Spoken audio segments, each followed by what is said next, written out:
Assalamualaikum warahmatullahi taala wabarakatuh. Waalaikumsalam warahmatullahi wabarakatuh. Saya biasa menyampaikan kalau di mana-mana orang ngasih salam jawabannya kurang cetar, biasa diminta apa? Bener nggak tuh? Benar. Dari apa? Perspektif wa'id, motivasi. Dari kacamata motivasi perlu mengulang biar makin menggelegar. Namun dari perspektif fikih tidak perlu. Bahkan misalkan nggak ada yang mau jawab salam gitu, cuma satu doang saya jawab salam, sudah kafayak fikih fayatan gitu ya. Karena hukum asal menjawab salam fardun kifai, satu orang menjawab, fardun ain kifai, satu orang menjawab sudah mewakili semua. Jadi saya sengaja gak minta ngulang karena kita memberikan salam dari perspektif fikih gitu ya, sekali-kali. Bismillah walhamdulillah wassalatu wassalamu ala rasulillah Sayyidina Muhammad bin Abdillah wa ala alihi wa sahbihi wa mawalah. La hawla wa la quwwata illa billah. Subhanaka la ilma lana illa ma 'allamtana innaka antal alimul hakim. Rabbana shrah lana sudurana wa yassir lana umurana wahlul 'uqdatam min alsinatina yafqahu aqwalana. Wa ba'd. Segenap asatidzah wa ustadzah, aktivis ilmu tajwid Masjid Abu Husun hafizatullah, kaifa ahwalukum jami'a? Alhamdulillah. Alhamdulillah. Nah, jadi jawabannya bebas ya. Nanti kalau perlu kita seragamkan, kalau enggak juga masalah. Legal, nggak ada yang ilegal. Jadi mohon maaf sebelumnya, tadi semalam ngisi sampai nyaris jam 12 malam karena pas keluar masjid udah banyak kembang api sebagainya, sudah jam 12 nggak ada keluar itu. Nggak ngeliat jam. Jadi berbicara mengenai kupas tuntas riwayat Hafs, saya ingin menyampaikan di sini dan juga fenomena tadi malam dan di banyak tempat. Pastikan kalau ada yang mau bertanya sesuai konteks materi yang dikaji. Karena kami beberapa kali dan cukup sering isi kajiannya apa, nanya berbeda. Sebagai contoh, kemarin ada linear, ada yang menanyakan materi Rosem Kooperatif Rosem Indonesia dengan Rosem Timur Tengah. Saya biasa sampaikan, mohon maaf, saya memiliki kajian seputar ilmu Rosem, seputar ilmu waqaf, seputar ilmu tajwid, seputar qiraat, seputar pembahasan nahwu shorof dan lain sebagainya, dan hanya akan menjawab sesuai materi yang dikaji pada kajian tersebut. Begitu ya. Maka kajian kita hari ini mungkin saya akan memberikan sedikit mukadimah ya. Tapi pada prinsipnya kita diskusi konsen di bidang makhraj huruf dan juga karena saya kalau saya ngomong apa ternanya pembahasan lain malah pecah fokus, tidak sesuai dengan esensi yang kita kaji pada pagi hari ini. Begitu insya Allah ya. Nah kita sekarang masuk ataupun memberikan mukadimah seputar kajian tajwid. Yang mana tajwid pada prinsipnya langsung ngomong tajwid gitu ya. Dia ada, kalau kita analogikan, ibaratnya anak yang terlahir dari dua disiplin ilmu sebelumnya. Apakah dua disiplin ilmu tersebut yang bertemu teracik lahirlah ilmu tajwid? Pertama, bahasa Arab, linguistik Arab. Yang kedua, ilmu qiraat. Nama apa? Bahasa Arab. Yang kedua ilmu qiraat. Dari racikan, dari kombinasi dua disiplin ilmu ini lahirlah disiplin ilmu qiraat. Maaf, ilmu tajwid. Kalau cara bacanya dari kami sudah ada ya. Tapi secara disiplin ilmu belum ada. Nah. Oke, sudah? Bisa fokus? Sudah lewat. Nah. Baik. Bagi tampaknya ini bukan STM pemula, minimal sudah pernah mendengar materi makhraj huruf dan sifat huruf. Kami berikan mukadimah bahwasanya materi makhraj dan sifat yang memprakarsainya adalah ulama-ulama bahasa Arab, lughah Arabiyah, lebih lagi ulama-ulama sintaksis Arab. Ada Al-Imam Khalil Ibnu Ahmad Al-Farahidi, ada Imam Sibawai, ada di antara mereka yang memang imam di bidang bahasa sekaligus imam di bidang qiraat, ada yang murni menjadi imam linguistik. Contohnya Imam Sibawai. Bagi yang pernah mendengar Sibawai, bagi yang khusus bahasa Arab, ini kita berbicara sedikit ini. Most of us can speak English well. Mayoritas kita yang berhijab, yang bercadar, yang berjanggut, yang berkopiah, insya Allah bisa bahasa Inggris. Walakin kami natahaddatsun Arabiyyah. Jadi berapa banyak yang berhijab, yang bercadar, yang berjanggut, berkopiah, bersorban yang bisa bahasa Arab. Bahasa Inggris di era Nabi ada nggak bahasa Inggris di era Nabi? Terkenal nggak? Mungkin ada tapi nggak terkenal. Di hadis-hadis nggak ada tuh. Yo Zaid belajar bahasa Inggris nggak ada. Adanya apa? Bukan. Saya tahu orang Arab. Persia. Bahasa Ibrani. Ya, ataupun nanti kita bahas beberapa fenomena di era Nabi yang kuat adidayanya adalah Persia Romawi. Maka orang-orang itu kalau mau belajar, mau privat, TOEFL-nya bukan TOEFL bahasa Inggris gitu ya. TOEFL versi Persia ataupun versi Romawi. Ya. Kapan Inggris baru mendominasi secara bahasa? Ya di akhir faktor kolonialisme. Mana-mana akhirnya mulai berpendidikan dan lain sebagainya. Yang mana di era kenabian, di era tabiin belum ada orang belajar bahasa Inggris. Tapi bahasa Arab sudah ribuan tahun.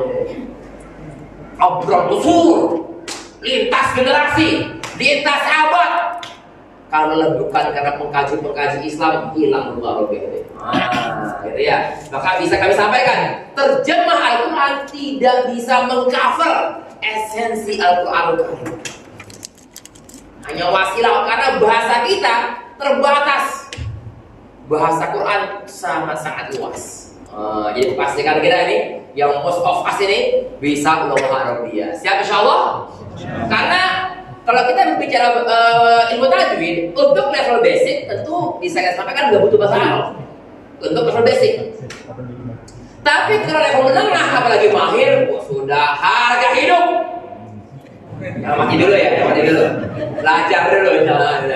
Harga hidup menguasai lughah Arabiyah. Nah, sekarang ada istilah fenomenal. Ya, ketika Sayyidina Ali ditanya mengenai apa itu tartil, apa jawabannya? Walaupun ini ternyata mengkotik ini, jadi saya tidak bisa mempertanggungjawabkannya. Tapi banyak kita yang menukil materi ini, materinya ya, sesuai benar. Apa itu tartil? Tajwidul huruf wa ma'rifatul huruf. Tajwidul huruf mengakurasikan cara baca Quran. Tajwid tadi bagus, mengokekan cara baca Quran, wa ma'rifatul wuquf dan mengetahui tata cara wakaf. Yang paling ramai kajiannya hari ini apa? Tajwid atau wakaf? Kenapa? Karena tajwid basic tidak butuh penguasaan bahasa Arab. Kalau wakaf baru mulainya sudah bahasa Arab. Ada orang kalau ngaji ilmu wakaf insecure duluan. Gua sarap semua nih. Udah bisa tanya baca kan? Kalau tajwid masih bisa bab, ibu, bab, duluan. Apa artinya nggak tahu, itu tidak mengatakan. Jadi kalau tajwid materinya banyak, terapkannya juga banyak. Kalau wakaf materinya sedikit, penerapkannya yang sedikit banyak. Dan kenapa sedikit? Karena dari mulai opening langsung basicnya adalah linguistik Arab.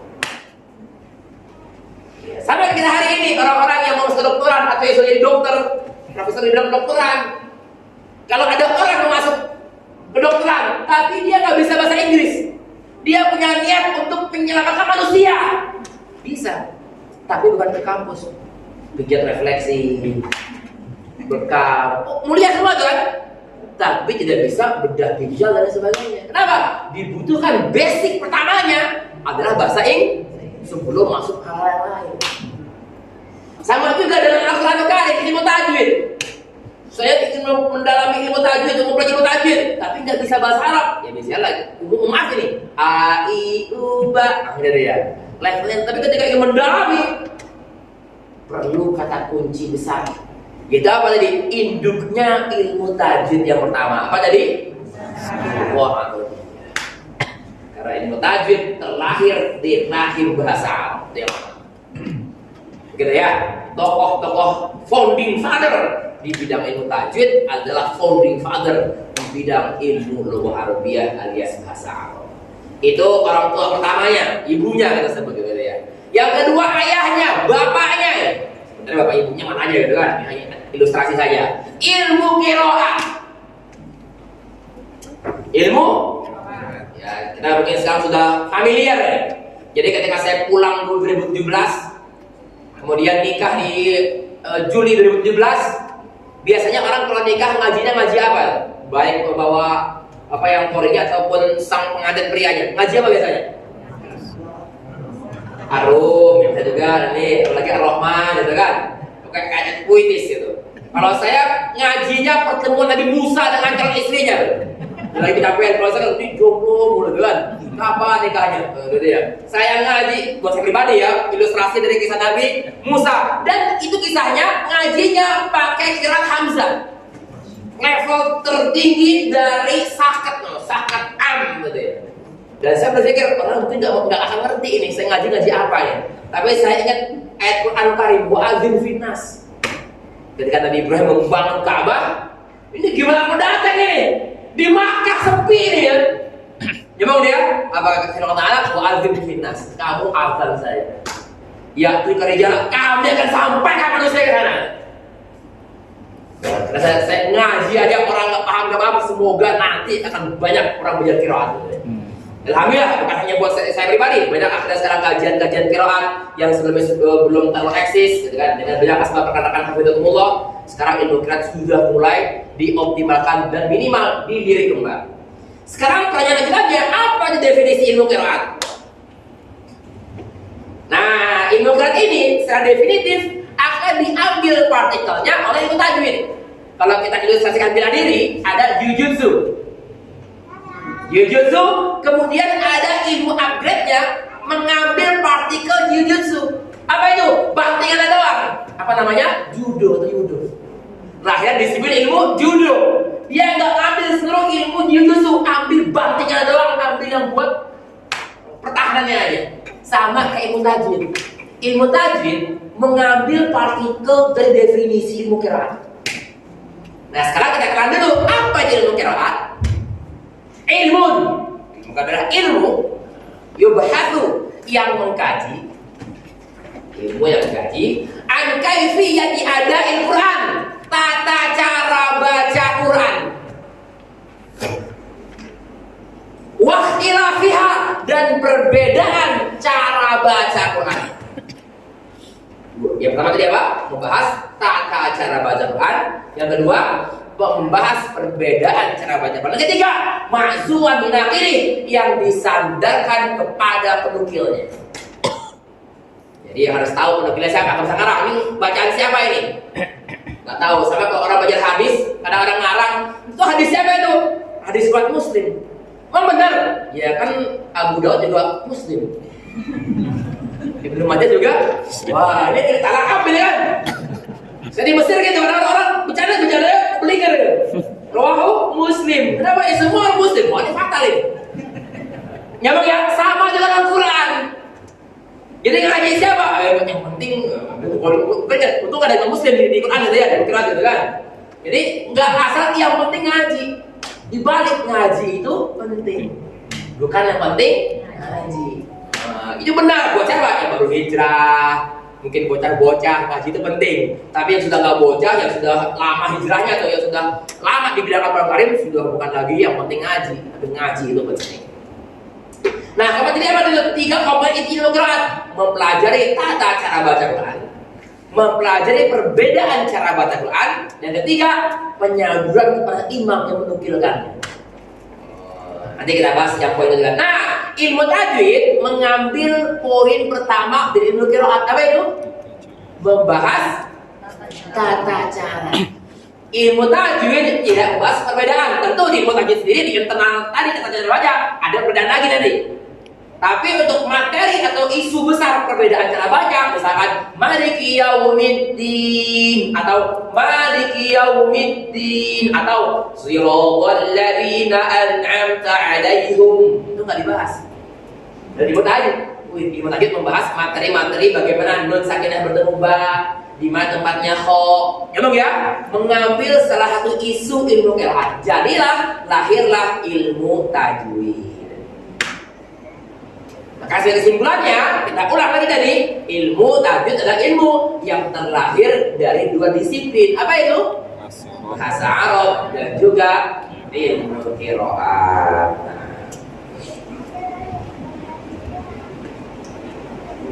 dalam kajian internal ilmu tajwid dalam skala internasional, salah satu kitab legendaris yang dikaji adalah Al-Muqaddimah Al-Jazariyah. Kitab ini bukan kitab yang maksum, kesalahan tentu ada, mereka manusia. Namun di antara ketidakmaksuman seluruh literasi ilmu tajwid, Al-Muqaddimah Al-Jazariyah yang terbaik di bidangnya, khususnya untuk level pemula dan menengah, bukan mahir ya. Untuk level pemula dan juga menengah, Al-Muqaddimah Al-Jazariyah merupakan satu literasi yang sangat-sangat diperhitungkan.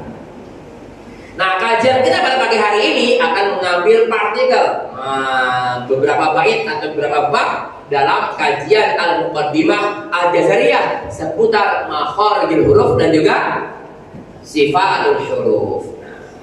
Namun sebelum lebih lanjut ke sana, saya ingin menyampaikan suatu fenomena yang cenderung ironi fenomena ini. Jadi suatu ketika sudah lama untuk kita ceritakan. Ada peserta ngaji di rumah, tapi kalau di rumah ada yang ngaji per pekan 34 jam. Per jam ada 1 orang. Jadi per pekan 34 orang ngaji di rumah. Ada salah satu yang ngaji ketika itu, dan kami menerima semua hafalan, tidak menerima ngaji binagor. Ada orang sudah hafalan, pas ngaji tajwidnya kami koreksi, padahal SDM terkait sudah merupakan aktivis atau aktivis militan di bidang ilmu tajwid. Hampir semua daurah atau baiat diikuti. Tapi ketika setor hafalan, bacaan tajwidnya nggak benar, saya koreksi. Ketika itu ustazah, mohon maaf saya baca keliru, bla bla bla. Aduh syekh, aduh ustaz, mohon maaf, saya nggak fokus di tajwidnya, saya fokus di hafalannya. Sontak saya jawab, subhanallah, sejak kapan tajwid hanya untuk membaca binazor dan isnad mushaf? Sejak kapan tajwid hanya diterapkan untuk mereka yang membaca dengan mushaf? Tidak ada. Jadi bagi siapapun yang mengaji Al-Quran, baik melihat mushaf atau dengan hafalan, maka tajwid harus tetap terpakai. Karena menghafal Al-Quran hukumnya fardun kifai. Satu keluarga besar minimal ada 1 tumbal. Dalam konotasi positif, kan? Nah, pokoknya kamu harus dibakar, ya. Sama harus kerja kan juga tumbalnya, orang kan kerja, ya. Positif. Per satu komunitas ada 1 minimal jadi hafiz. Satu wilayah, 1 macam-macam semua minimal 1. Tapi kalau tajwid Al-Quran Karim, mau dia sholat, mau tidak sholat, mau berhijab, mau tidak berhijab, mau tidak bertato atau bertato, kalau ngaji Al-Quran Karim, dia wajib menerapkan kaidah tajwid. Saya tidak mengajarkan orang bertato, bukan ya. Bagi yang bertato, tetap dia kalau ngaji Quran punya taklif, tanggung jawab atau beban untuk membaca sesuai kaidah yang baik dan benar. Hari ini orang bilang, ya bagaimana ya, saya sibuk, saya juga bukan santri. Ya Allah tahulah, saya sibuk. Ini sering gini ya. Seolah-olah Allah itu cuma Rahman Rahim doang gitu. Dia lupa Allah juga syabil iqab, agaknya juga pedih. Jadi kalau kita berkata Allah tahulah saya sibuk, yang ngaji nggak mesti benar, yang penting sudah ngaji. Harus dibalik, kamu juga harus tahu Allah itu azabnya sangat pedih. Dan Allah juga punya kaidah SOP dalam mengajar Al-Quran Karim. Sama kita habis dengan gubernur, dengan presiden. Ya mungkin presiden kita lihat baik mungkin gitu, tapi secara hukum ada hukum juga. Undang-undang yang mau dia ngomongin hasbi sebagainya kena, sama juga dengan agama. Jadi kita jangan mengandalkan Allah Ar-Rahman Ar-Rahim titik. Ya bang ya, Allah juga punya sifat lain. Maka itulah Islam lahir dengan 2 konsep. Ini kita mau mukadimah dulu nih sebelum masuk pada materi ini sebagai gambaran landscape atau landscape besar ilmu tajwid. Di akhir Al-Baqarah, Al-Fatihah ada ayat ghairil maghdubi alaihim. Orang-orang yang biasa mengatakan Allah juga tahu saya sibuk, nggak sholat lah, ada sholat ngajinya nggak bener lah, nggak mau belajar, mereka masuk kategori malakdolin. Ya bukan secara harfiah, tapi secara spirit. Pokoknya apa? Siapa yang dimaksud malakdolin itu? Orang Nasrani. Maaf, suara terdengar? Enggak ya, kembali dulu ya, ini sebagai edukasi kita internal kaum muslimin. Orang Nasrani tidak kuat secara hukum syariat, kuatnya secara filantropi, berbagi, cinta kasih, gitu ya. Mengenai hukum nggak aware. Itu yang akan terjadi atau itu serupa dengan kaum muslimin yang nggak aware dengan hukum-hukum Islam. Yang penting saya sudah sholat, maaf, yang penting saya sudah berbagi, saya berbuat baik kepada sesama kaum muslimin. Emang dia seorang-orang dengan perbuatan baiknya seperti itu, dia sudah selesai, tidak? Emang ya, Islam juga ada hal lain yang bernama syariat. Nah, yang kedua ini, orang sibuk dalam hukum, dalam syariat, tapi tidak punya tazkiyah, tasawuf, atau hakikat, maka mereka lain orang Yahudi, al-maghdubi alaihim. Sehingga Yahudi yang layaknya seperti orang Yahudi. Apa itu? Mereka secara hukum luar biasa, bahkan berbicara mengenai keharam makan, level mereka lebih tinggi dari orang Islam. Kalau ada perkumpulan antar agama, mereka maunya makan dengan orang Islam, bukan dengan orang Nasrani. Karena Nasrani semua dimakan, gitu ya. Memang ya, Islam ada batasannya, Yahudi lebih tinggi lagi batasannya, tapi mereka tidak punya yang nama tazkiyatun nafs. Maka inilah kata Imam Syafi'i apa? Orang yang faqih, orang yang berilmu, tapi tidak tazkiyah. Tazkiyah itu bahasa aman ya, kalau bahasa ininya tasawuf. Hatinya dia digembleng dengan hal-hal agama, maka dia akan menjadi orang yang takabur. Orang suka hukum tapi atau suka tajwid tapi juga secara kurang religius. Karena orang mengaji dengan religius ada ya. Ngajinya ada tapi kurang religius. Nah sebaliknya, religius, sholat awal waktu, kemudian zikir panjang-panjang tapi nggak berilmu. Ya bang ya, maka dia akan keliru dalam banyak hal dan peribadatan. Maka Islam datang bukan untuk al-maghdub dan juga bukan untuk al-dhalib. Bukan hanya menerapkan syariat semata, atau bukan hanya sekedar pensucian jiwa semata, tapi dua-duanya. Ya bang ya. Hatinya suci, hatinya bersih, hukum jalan. Nyambung sampai insyaallah. Saya udah ngaji. Ya, bagi yang belum sholat dulunya sekarang udah sholat. Ya, yang belum kan enggak tutup hijab sekarang sudah berhijab. Itu kalau kita sampaikan mungkin baru sampai kesekian hati itu. Nah untuk ngajinya ini perlu kaidah-kaidah yang dioptimalkan agar membaca sesuai dengan tuntutan keislaman, sesuai dengan apa yang diajarkan Nabi Sallallahu Alaihi Wasallam sampai generasi kita hari ini. Nah, pentingnya apa sekarang? Sanadisasi.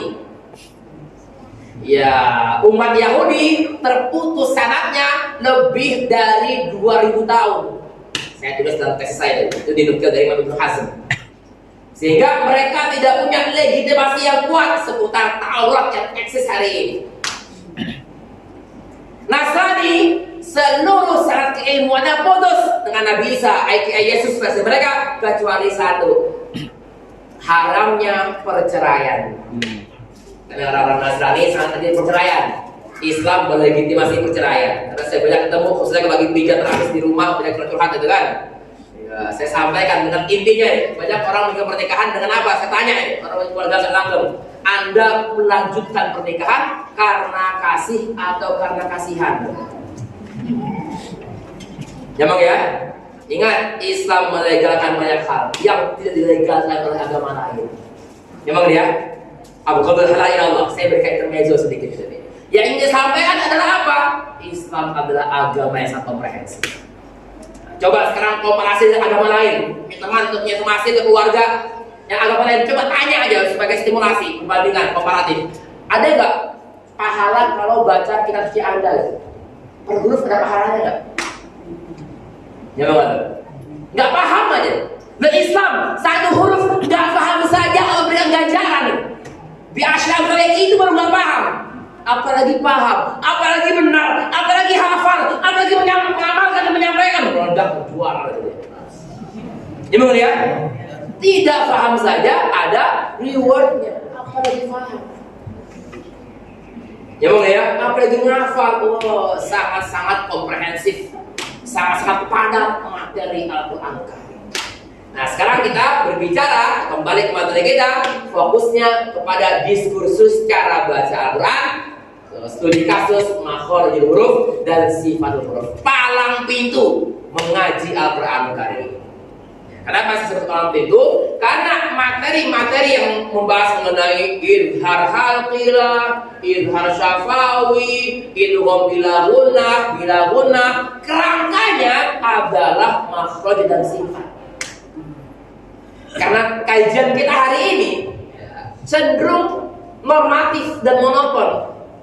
Mim ketemu ba, hukumnya jebret. Hampir tidak pernah ditanya kenapa mim ketemu ba hukumnya ikhfa syafawi. Yang dibahas apa hukum mim sakinah bertemu ba. Hampir tidak pernah dibahas kenapa nun sakinah ketemu hamzah hukumnya idhar. Memang ya. Maka dalam kultur yang kami terapkan, setiap memberikan penjabaran ada dua yang perlu dilanjutkan dan ditanyakan.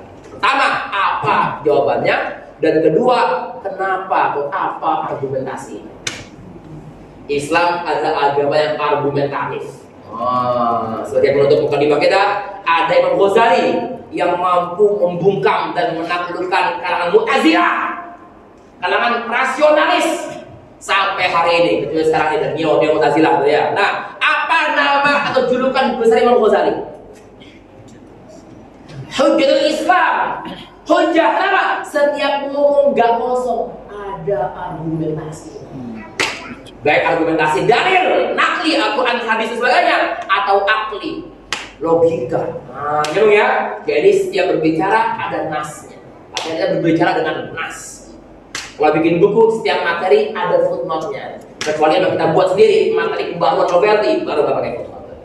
Baik begitu ya. Nah, sekarang sebelum kita lanjut, apakah ada yang mau berdiskusi seputar materi ilmu tajwid basic tadi? Kalau ada, silakan. Yang mau diskusi seputar apa yang tadi, kita silakan. Dan ke depannya, kalau ada yang mau tanya, langsung boleh. Selagi paragraf saya tuntas. Nah, gitu ya. Paragraf tuntas langsung lupa nih kan. Ada yang mau diskusi? Silakan Bapak di belakang, boleh sebut nama Bapak terbaik. Silakan Bapak. Baik, kalau boleh, mikro sebentar Pak ya. Sebentar. Saya usia dulu tahun. Nomor terbaik Bapak, silakan. Pakai dulu Pak, biar publik mendengar suara Bapak. Assalamualaikum warahmatullahi wabarakatuh. Tunggu sebentar Pak, sebentar. Bapak Pak Jemaah di sini? Bukan. Oh ya, kalau bukan saya briefing dulu Pak ya. Karena dulu di mana-mana setiap materi yang mau salam saya briefing. Nah, briefingnya apa? Pastikan first impression itu baik. Maksudnya apa? Ini berkaitan dengan ngaji Al-Quran. Orang banyak ngaji Bismillahirrahmanirrahim. Sudah kali Wak, padahal apa yang keliru? Alhamdulillahi Rabbil Alamin. Asyhadu an la ilaha illallah. Apa itu? Akhir ya. Assalamualaikum warahmatullahi. Assalamualaikum warahmatullahi. Huruf pertama rentan hilang. Makanya materi lanjut Pak ya, materi lanjut pas buat Bapak terbaik Bapak kita baru closing. Pastikan jaga opening dan closing. Jaga. Nah minimal coba berikan saya salam yang rapi. Gak usah formal juga biasa. 3, 2, 1. Assalamualaikum. Itu terlalu formal. Kita juga Assalamualaikum. Assalamualaikum. Ya begitu ya. Itu Bapak insyaallah ya. Silakan Bapak terbaik dan barakallahu fiik silakan. Nah. Sebelumnya kepada saudara semuanya saya bertanya dan terkait dengan yang bersifat. Saya usia 60 tahun, sejak anak-anak belajar mengaji sampai hari ini, baru hari ini saya mengikuti pengajian yang berjudul teori praktek makhluk dan makhluk sifat. Jadi kalau mendengar pengajian mengikuti pengajian tiap hari, tiap minggu, mendengar lagi setiap saat di TV, di radio dan sebagainya. Tapi untuk offline makhluk ini 60 tahun baru kali ini gitu. Untuk itu apa pentingnya dari 60 tahun itu baru ini? Apa pentingnya makhraj dan sifat itu dipelajari kali ini? Apa pentingnya? Karena pengajian tiap hari betapa lamanya waktu, berjam-jam, berhari, berpuluhan tahun, belum ada yang mengupas, mempelajari, mengajari, menceramahi tentang makhraj dan sifat. Tapi kali ini baru kali ini di sini Depok University mempelajari, mengaji makhraj dan sifat. Apa pentingnya? Saya ingin mendapat sebutkan nama bapak dulu Pak. Nama bapak siapa Pak? Salman. Pak Salman atau Baik. Nomor 1. Poin pertama. Mayoritas kajian di publik ini Bapak Salman dan juga rekan-rekan Bapak Ibu Allah didominasi yang namanya ceramah, bukan kajian ilmiah. Itu yang pertama. Ya, kalau datang ngomong ceramah itu pada dunia umum namanya motivasi, motivator. Itu jaksa agung, mungkin hakim, ada nggak dia kata-kata retorik? Nggak ada. Anda benar jebret, Anda salah jebret. Itulah wataknya hukum, ekonom. Teman-teman Bapak saya nggak tahu Bapak, contohnya ekonom. Yang memang yang membahas mengenai bisnis, yang nggak banyak logika. Memang ya, nggak salah, mereka benar semua penting. Tapi orang tadi itu dia tidak banyak berbicara. Maka apa nih? Kalau ingin famous, atau kebanyakan orang famous hari ini dengan berceramah. Dan fenomena yang di hari ini, orang mengejar penceramah bukan mengejar pengkaji ilmiah. Makanya yang para pakar hari ini gak eksis begini. Yang eksis adalah yang hidup atau lahir dari panggung-panggung ceramah. Contoh video satu Abu Somad pernah bilang, ini fenomena pas dengan saya. Apa kata beliau? Saya memang terlahir dari kalangan ulama, bukan abal-abal, bukan ikut audisi jadi penceramah. Ya bang ya, sama dengan saya kedua itu. Saya lulus SD sudah mondok. Saya belajar agama murni dari umur 12 sampai sekarang umur 32 masih belajar agama. Bukan sekolah umum, engineering sebagainya. Tiba-tiba dari Amerika ikut kajian apa, jadi penceramah. Bahkan IG-nya sama ustaz. Saya tidak pernah nulis sama saya ustaz. Disayangkan kiai ataupun syekh sebagainya. Orang yang kasih nama dia. Dengan hari ini saya lihat video ada orang kasih nama ustaz dan itu, masya Allah. Levelnya begini gini, fundamental ya. Hanya bisa ketika bapak, ibu-ibu ngomong sebagainya. Ironi republik hari ini mengejar ceramah bukan kajian ilmiah. Ngomong apa ya? Landscape republik adalah landscape ceramah. Atau kajian yang sifatnya mati, bukan hatam kita. Saya November hatam Syatibiyah 59 kali pertemuan. Baitnya berapa? 1173 bait. Alfiyah 2 kali angkatan, yang kedua 60 kali pertemuan lebih. Sanatnya ada, materinya ada, kerjabatan. Jadi sekarang kita mau coba hidup kembali tradisi ulama kita. Itu pertama ya. Jadi pertama kita diserang. Saya nggak mengatakan salah. Silakan kajian ceramah sesekali. Yang ilmiah optimal. Dan yang kedua, karena Bapak baru menemukan kajian hari ini, yang mungkin itu bukan dimiliki Bapak. Fakulun munyasarun lima khuliqolah. Orang akan dipermudah sesuai dengan bidang minat dan bakat dia. Kalau saya bukan perfilman, saya nggak tahu di mana lingkungan perfilman. Saya bukan anak-anak pertanian, saya nggak tahu siapanya tokoh-tokoh di dalam pertanian. Tahu Pak ya? Saya bukan apa misalkan bidang apa lagi? Ekonomi, saya nggak tahu wajah siapa yang menjadi pakar ekonomi. Sama mungkin Bapak bukan ahli istirahat, Bapak nggak tahu siapa pakar ekonomi hari ini begini. Ya Bang ya? Karena orang hidup dalam miliunnya dan lingkungan kita masing-masing. Oke? Jadi bisa jadi kayak orang nih, ada ulama besar, bla bla bla bla bla. Bahkan nah, jawabannya dua kemungkinan. Yang pertama, emang beliau nggak terkenal, dianggap terkenal. Atau kedua, yang dengar ini kurang jauh basic atau kerongkongan kajiannya. Ya Pak ya? Yang tadi itu Pak, kembali ke nomor 1. Karena kita hari ini didominasi oleh yang namanya ceramah, bukan kajian ilmiah. Yang ketiga, saya disampaikan masih banyak materi-materi mikro khususnya di bidang Quran yang belum terjamah ke Republik ini. Saya berikan contoh. Ada orang sakit di Jabodetabek, sakitnya fatal. Jabodetabek angkat tangan. Kira-kira dikirim mana? Ada dikirim ke Flores, dikirim ke Manado, kira-kira mana dikirim? Palembang. Jabodetabek angkat tangan. Singapura. Malaysia, Jerman, nggak ada ke mana tuh? Ke Papua Nugini gitu ya. Nggak ada ke Singapura dan sekitar. Kenapa?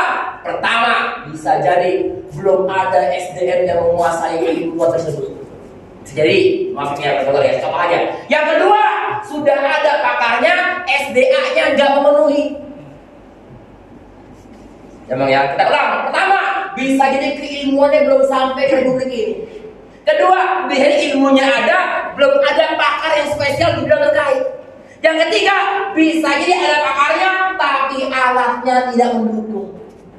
Jadi Bapak dan juga rekan-rekan Ibu Hafizatullah, dalam kedokteran saja masih banyak yang belum tuntas di publik ini. Ibu negara kita sebelum ini saja ketika sakit di mana di Singapura, Malaysia, bukan di publik. Ya Bang ya. Sama juga dengan Al-Quran. Lo kan banyak kiai, banyak ustadz banyak. Tapi hari ini jarang orang konsen di bidang tertentu. Jadi ustadz disampaikan ustadz di segala bidang. Selama ustadz ngomong ceramah siap, ustadz materi akidah siap, ustadz materi zakat siap. Siap semua. Saya mohon maaf, tidak semua undangan saya terima. Kenapa? Karena saya mengapresiasi yang namanya kepakaran. Saya ditelepon untuk minta membahas mengenai zakat. Ya saya jawab karena saya anak saya. Tapi setelah saya jawab, sampaikan saya bukan kokoh atau pakar di bidang ini. Tolong anda kembali kepada di bidang itu. Tapi kalau anda nanya seputar Quran dan bidang-bidangnya atau lughah Arabiyah, insya Allah anda bertemu orang tepat. Memang Pak ya, saya fokus dari awal di beliau Al-Quran dan juga lughah Arabiyah. Nah, ada 3 poin tadi Pak. Jadi ada 3 kemungkinan tadi Pak. Gitu ya, silakan Bapak cek untuk Bapak pribadi mana. Yang keempat sekarang tutup, apa urgensinya? Tidak semua orang ya mengetahui urgensi masing-masing bidang. Dan banyak hal yang mungkin urgen tapi kita nggak menerapkan. Baik memang tidak digandrungi ataupun memang kurang yang namanya ya dakwah ataupun penyampaian akan urgensi ilmu terkait. Sebagai contoh Pak, sebagai contoh Indonesia, jadi pas saya di Mesir dulu ada ulama tertinggi sangat di Asyar Kubro namanya Syekh Abdul Hamid As-Sakandari dan Syekh Zakaria Ad-Dusuki. Apa yang terjadi Pak? Tidak ada satupun mahasiswa atau ulama sekarang Mesir dari manapun yang orang Indonesia yang pernah belajar pada mereka. Padahal beliau 2 tokoh terbesar dalam bidang qiraat hari ini Pak, di era kontemporer. Kenapa? Karena jawabannya satu Pak. Di bidang ilmu tajwid atau di bidang ilmu Quran, orang mencukupkan diri dengan membaca Al-Quran Al-Karim. Kalau ngaji qiraat, cukup riwayat hafs. Materinya selalu materi yang minimalis, bukan materi yang maksimalis dan optimalis. Maka saya sampaikan sebagai penutup, karena saya bisa menjawab banyak lagi. Sebagai penutup saya sampaikan fenomena ironi hari ini. Kebanyakan guru Quran yang kami temui secara empirik adalah relawan bukan ilmuwan.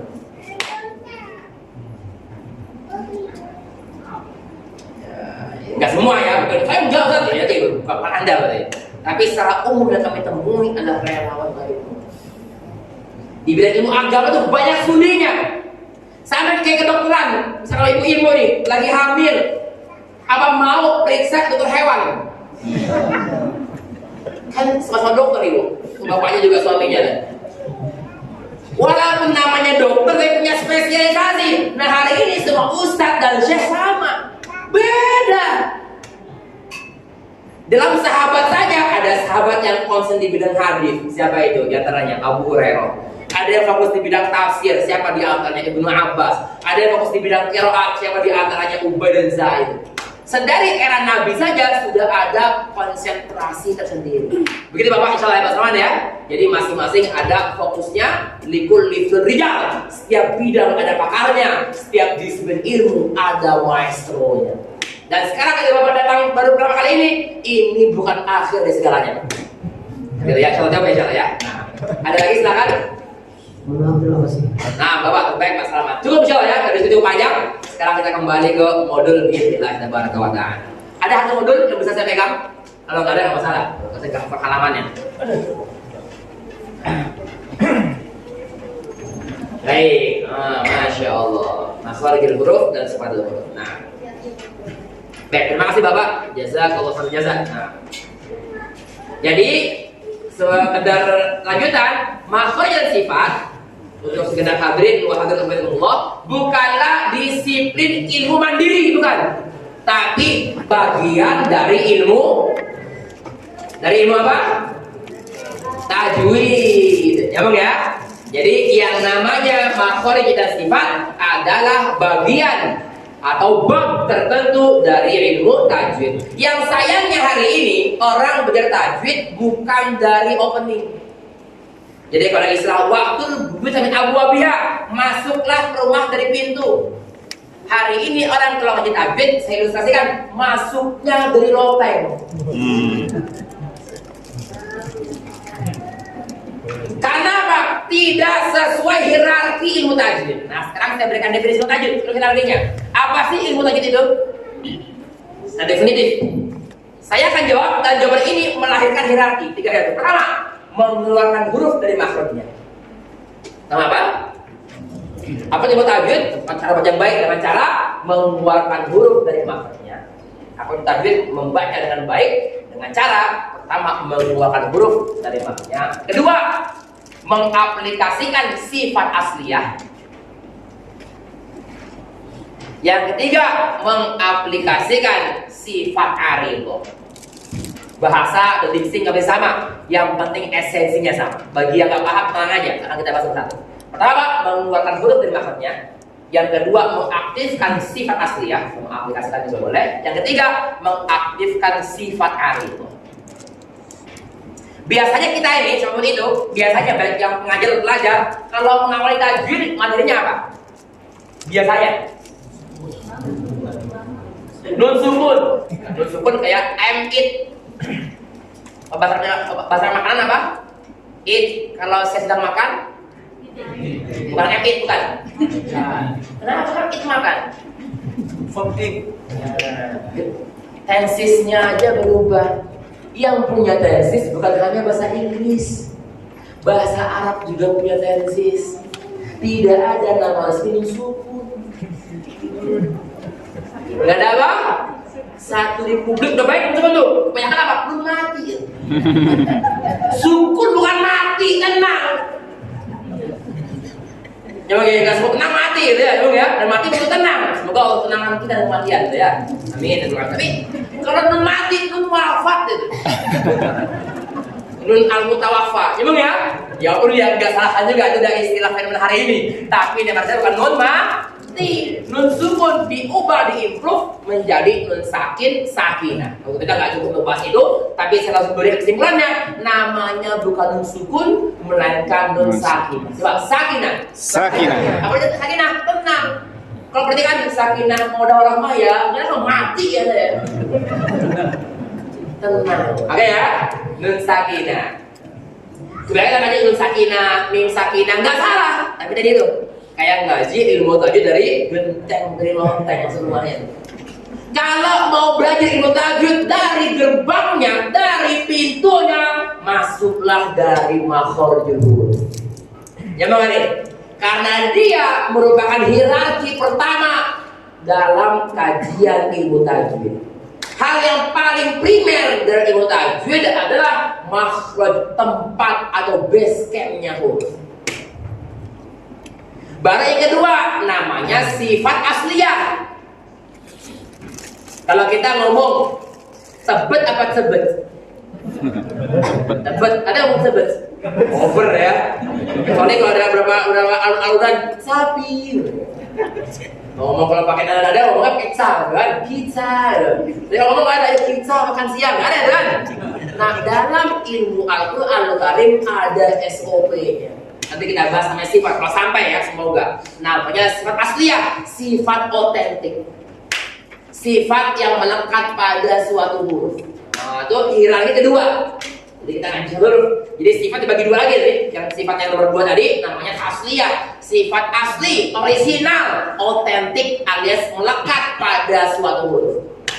Tidak mungkin sifat ini tidak ada pada huruf terkait. Nanti kita bahas. Yang terakhir nomor 3 adalah sifat juga, tapi aridoh. Apa itu aridoh? Sifat kondisional. Nah, ya, jadi kadang-kadang kalau dibutuhkan dia datang, kalau nggak butuh ya nggak usah datang. Nah ini kita hari ini udah ngaji kayak aridoh ketiga. Ustaz, memang apa aja aridoh? Yuk hafalkan 11 aridoh. langsung hafal. Pertama, 4 gampang Ustaz gampang. Gak usah lihat buku, hafal langsung ya. Siap menjadi desakan Imam Syafi'i? Hafal kan? Paham ya Bang ya? Langsung nempel semua. Yang 4 pertama, udah. Izhar, idgham, ikhfa, iqlab. Yuk. Izhar, idgham, ikhfa, iqlab. Sekali lagi. Izhar, idgham, ikhfa, iqlab. Tafkhim, tarqiq. Tafkhim, tarqiq. Kalau tafkhim tebal, ho. Tarqiq tipis dan ba, one bo. Tafkhim, tarqiq. Tafkhim, tarqiq. Awal. Izhar, idgham, ikhfa, iqlab. Tafkhim, tarqiq. 6 ke 1. Tafkhim, tarqiq, iqlab, iqlab. Nomor 5. 6. Tes dua-dua, pasti ada yang ketinggalan kan? Tes dua-dua. Ngacak boleh. Ya, scratch boleh, bebas. Tes dua-dua. Kayaknya sama tes. Itu kanan kiri, tes. Kalau bertiga. Kalau ini keronak boleh, kenapa boleh? 6 sifat arindo. Jangan mobil basor. Jangan buku boleh ya. Tes dua-dua. Izhar, idgham, iqlab, ikhfa, tafkhim, tarqiq. Masih ada yang komplain, ulang 3, 2, 1. Izhar, idgham, iqlab, ikhfa, tafkhim, tarqiq. Yuk, kepan sekali lagi. 6 ke 1. Pelan-pelan, slow motion, pelan-pelan. Tarqiq, tafkhim, ikhfa, iqlab, idgham, izhar. Jadi ikhfa iqlab boleh manapun itu, karena relevan. Mau ikhfa dulu boleh. Nah. Yang ke-7 sekarang. Mad. Apa lawannya mad? Itu bagian dari mad. Apa lawannya mad? Qasar, benar. Yuk. Mad qasar. Mad qasar. Nomor 5. Tafkhim, tarqiq, mad qasar. Nomor 5. Tafkhim, tarqiq, mad qasar. Dari qasar, maju. Qasar, mad, tafkhim, tarqiq. Iqlab, ikhfa, idgham, izhar. 1 ke 8. 3, 2, 1. Izhar, idgham, iqlab, ikhfa, tafkhim, tarqiq, mad qasar. Tahan ya, ini biar seragam, ikhfa, iqlab, biar seragam aja. Ikhfa, Ada bisa bebas. Nomor 9, harokat. harakat. Apa lawannya harokat? Sukun. Sukun. Harokat sukun. Harakat sukun. Ulang beri takdim. 3, 2, 1. Tafkhim, tarqiq, mad qasar, harakat sukun. Dari sukun ke takdim. Sukun, harakat, qasar, mad, tafkhim, tarqiq. Terakhir saket. Saket. Ya sakta. Sakta itu kasuistik ya.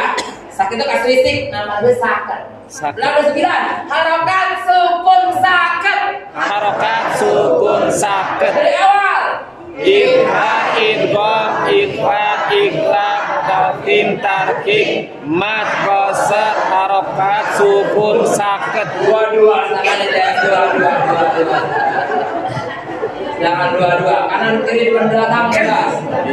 Izhar, idgham, ikhfa, iqlab, tafkhim, tarqiq,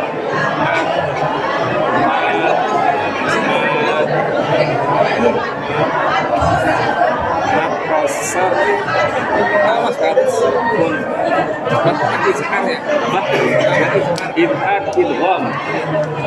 Izhar, idgham, ikhfa, iqlab, tafkhim, tarqiq, mad qasar, harakat sukun saket. 11. Izhar, idgham, ikhfa, iqlab, tafkhim, tarqiq,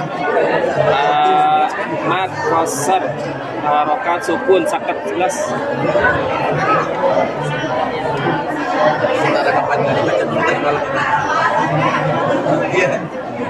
Cukup. Nanti kalau di modul ada di halaman 32. Lanjut ya. Jangan ini urutan relatif. Ya, karena modul iklan tapi pada prinsipnya jadi ya. Nah, kembali ke materi. Coba tadi bab nun sakinah, materinya apa jenis sakinah itu? Nusuk dulu sakitnya. Izhar, idgham, ikhfa, ikhlas. Mereka ini level 3. Ya mau ada? Mereka urgen, saya nggak bilang nggak urgen, tapi urgennya tersier, bukan primer atau sekunder. Oke ya? Karena nanti ketika dia menjadi izhar ada filosofinya. Kenapa nun bertemu hamzah jadi izhar? Di antara filosofinya harus mengkaji dulu makhraj dan sifat aslinya. Ya Bang ya? Nah yang kembali daripada kajian yang paling fundamental yaitu mengenal makharijul huruf alias tempat keluarnya suara. Kalau kita bahasa Indonesia ngomong anu jadi nganu. Kira-kira ada yang memberikan punishment nggak? Jangan ngomong anu, ngomongnya anu. Ada punishment? Gak ada. Kita salah ngomong celana jadi selana, gak ada yang kasih punishment. Ini ada yang negur. Tapi kalau ngaji Al-Quran Karim, oh ini dia. Nyambung ya? Salah baca belum tentu salah secara makna, tapi kalau makhraj kata dengan suat harus terjaga. Haram. Saya tidak mengatakan ini ya berdosa ya. Dalam ilmu fikih atau ilmu syariat kita tidak akan dibahas berdosa tidak. Yang dibahas adalah halal atau haram. Kenapa? Kalau dosa itu hak prerogatif Allah Ta'ala. Kalau kasih pahala kita tidak tahu. Tapi dalam kacamata manusia yang ada adalah legal atau ilegal. Maka menjawab alhamdulillah ilegal. Mengenai para dosa kalian tahu, nyambung ya. Tapi dengan hukum Anda bacaannya ilegal, mohon dirapikan jadi alhamdulillah dan lain sebagainya. Kadang-kadang kalau baru ngaji dirapikan satu ayat bisa lama. Terus kadang-kadang orang akhirnya aduh Ustaz ini salah satu terus udah nggak usah ngaji lah ya. Saya insecure bacanya salah gitu kan. Jadi pesimis, nggak usah ngaji lah. Saya bisa sampaikan, Bapak Ibu tentu sadar kalau Anda ngajinya salah, memang mungkin kena punishment haram dan sebagainya. Tapi kalau memang ada dosa dan banyak dosa banyak tadi layaknya butir-butir pasir.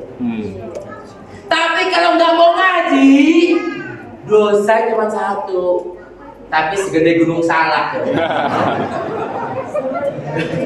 Karena apa? Berpaling dari Al-Quran. Ya Bu ya? Kita ngomong hal dosa, tapi kalau memang ada dosa juga tadi itu butiran debu. Ya Bu ya? Makanya kita rapikan biar akurat, biar optimal insyaallah taala. Nah, kemudian lanjut lagi tadi, kita hidup di wilayah ini sebenarnya otokritik untuk membangun ya, yang mana lebih mendominasi atau memajukan kalangan yang merdu suaranya dibanding yang akurat cara bacanya. Nah, kita di kalangan hari ini mendahulukan yang merdu dibanding yang akurat. Tapi setelah saya sama itu, akhirnya terjadi stigma minimalis.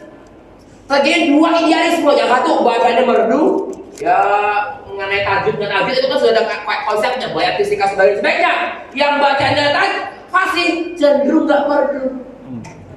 Yang merdu cenderung nggak fasih, yang fasih cenderung merdu. Kaum minimalis ini. Dalam Islam diminta semuanya. Dan saya nggak akan bahas 8 hal yang perlu dijaga. Ya, tapi dua di antaranya ada kemerduan dan juga kefasihan, bukan hal yang kontradiktif.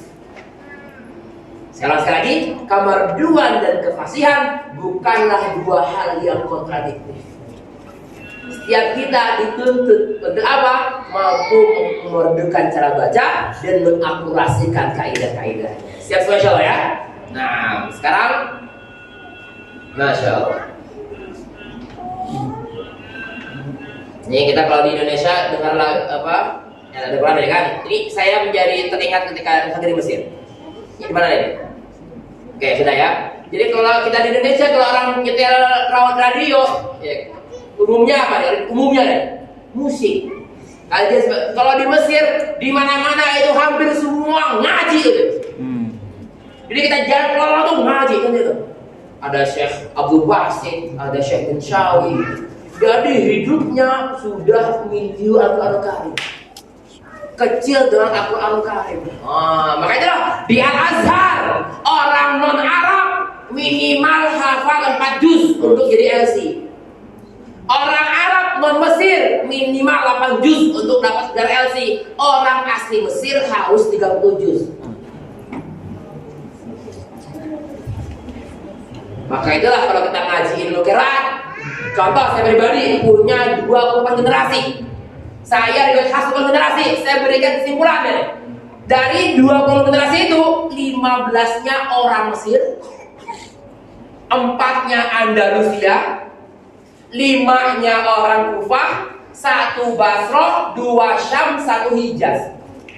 Coba dari 28 diambil 15, sisa berapa? 13. Dan 13-nya bagi-bagi, ada yang Andalusia, ada yang Syam, ada yang Basrah, ada Kufah dan Hijaz. Maka saya bisa sampaikan dalam ilmu qiraat, level Mesir adalah versus everybody. Saking menjadi kiblatnya bukan sholat di bidang belajar Al-Quran. Maka tak berlebihan ketika kaum muslimin untuk ulama memberikan istilah unzilal Qur'an fil Hijaz. Quran diturunkan di Hijaz, Madinah, Makkah dan sekitarnya menjadi kota.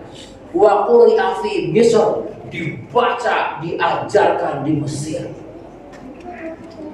Gitu ya. Nah, ini saya bahas syaratnya karena waktunya terbatas. Biasanya saya sampaikan 28 generasi sekitar sangat riwayat khas khusus. Sekarang kita masuk ke halaman 2. Sudah masuk ke modul. Setelah sudah kebuka, tutup lagi. Buka dikit, gitu kan. Sebagai trailernya sudah kelihatan, tutup lagi. Sekarang saya mau tanya, berapa jumlah huruf dalam bahasa Arab?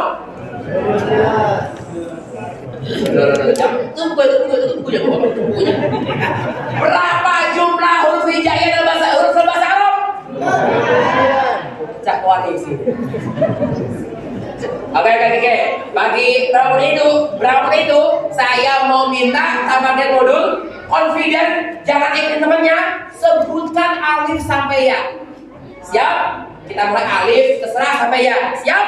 3, 2, 1. Alif, Ba, Sa, Jim, Ha, Ho, Dal, Dal, Ho, Zai, Sin, Shin, Sod, Dod, Ko, Ko, Rin, Wei, Fa, Ko, Kaf, Lam, Mim, Nun, Ro, Ha, pecah koalisi. Bingung kan? Ulang, masih belum connect. Coba ini, ulang dari lam. Ingat, lam, saya nggak bilang berapa nanti dulu. Yang jelas saya minta lam sampai ya, confident jawab masing-masing jangan temennya. Lam, 3, 2, 1. Lam, Mim, Nun, Ra, Waw, Alif, Sa, Ya. Welcome to our country. Yang mana setelah lam mim nun orang banyak yang pecah koalisi. Masih belum berdaya. Sekali lagi. Kemudian lam 3, 2, 1. Lam, Mim, Nun, Ra, Nyambung ya? Pada pecah koalisi ya. Nah, sebelum lebih lanjut, sebelum saya rapihkan dan menyampaikan apa kaidahnya, saya sampaikan dulu. Tadi angkanya 29 Bahasa Arab beda dengan bahasa atau aksara Indonesia. Indonesia A sampai Z itu pun menginduk ke bahasa Latin atau bahasa Inggris. Itu pun ada satu huruf yang nggak bunyi. Dalam bahasa Indonesia apa itu? X. Ada bahasa Indonesia yang murni X. Hampir semua serapan. Oke ya, ekstra itu aslinya kan EKSRA, bukan lagi X gitu ya. Dalam bahasa Indonesia hanya dibilang untuk nyerap gitu ya. Nah, dalam bahasa Arab dibagi 2. Ada yang karena huruf hijaiyah, itu apa? Huruf barometernya cara baca, dan hijaiyah, abjadiyah, huruf yang barometernya tulisan. Karena demikian, nanti kita bahas. Kalau hijaiyah yang barometernya ucapan, totalnya 29.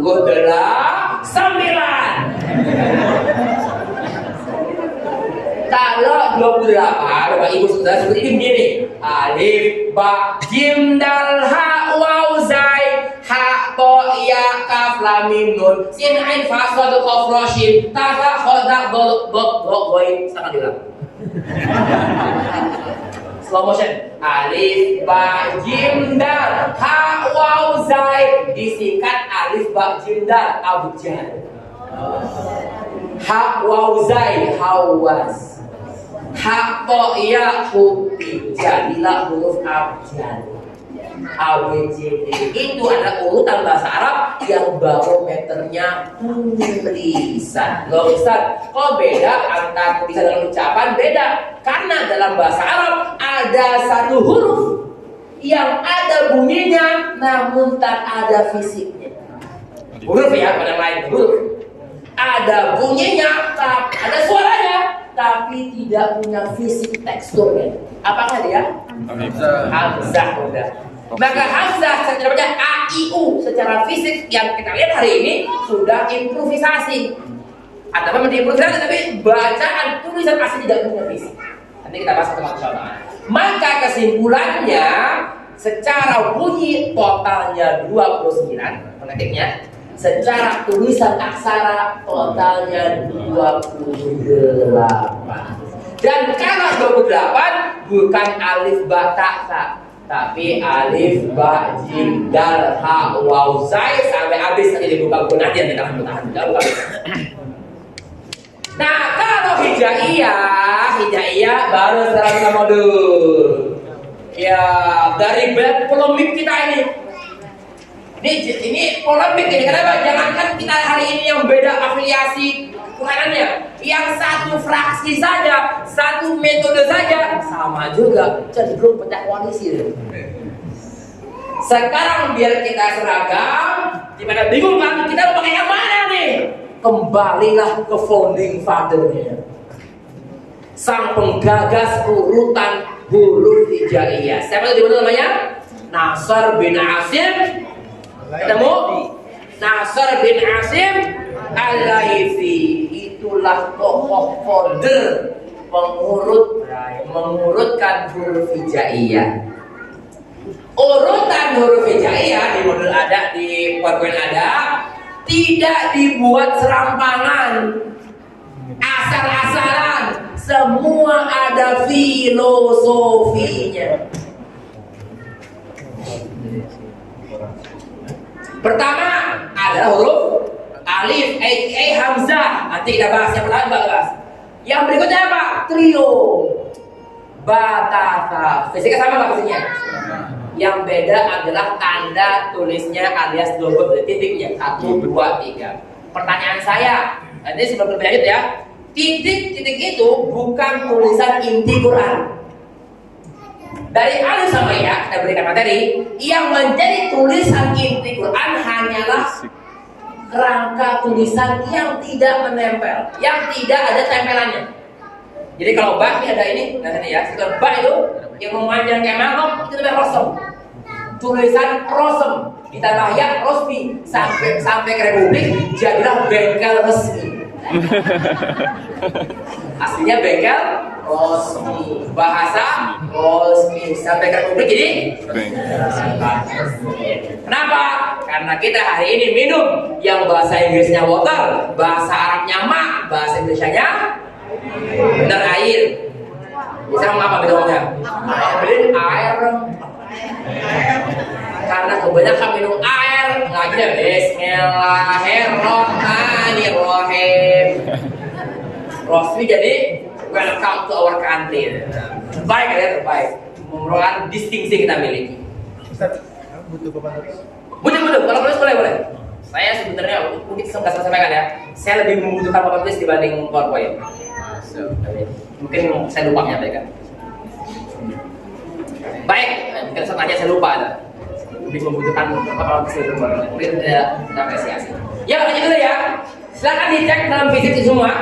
Saya minta challenge. Apa di Rosem? Kerangka tulis full. Contoh kasusnya ba. Mana yang tulisan inti?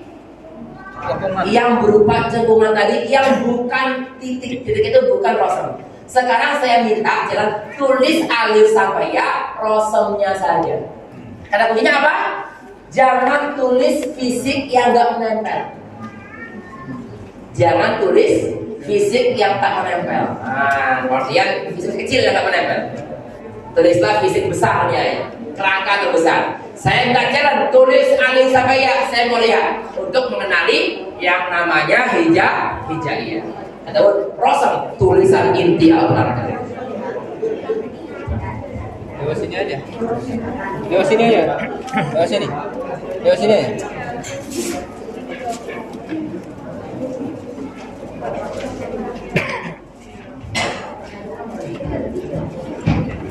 Nah, silakan berbaik.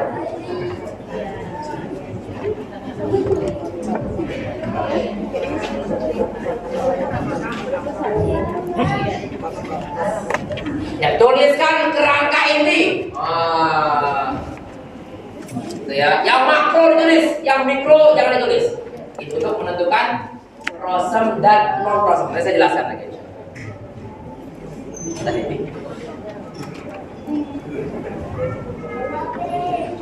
Sudah ketemu? Boleh saya lihat satu? Boleh ada yang mau dilihat? Oh, boleh ibu, silakan saya dulu ibu.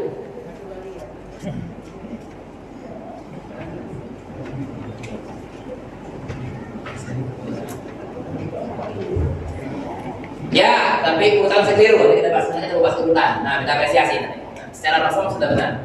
Sudah, saya cek sekarang. Mungkin tidak semua saya cek. Nah, seperti ini yang belum rapi urutannya. Tapi nanti kita bahas. Nah, cukup dari kalangan satu, Rijal, Ikhwan, Ustaz, ada?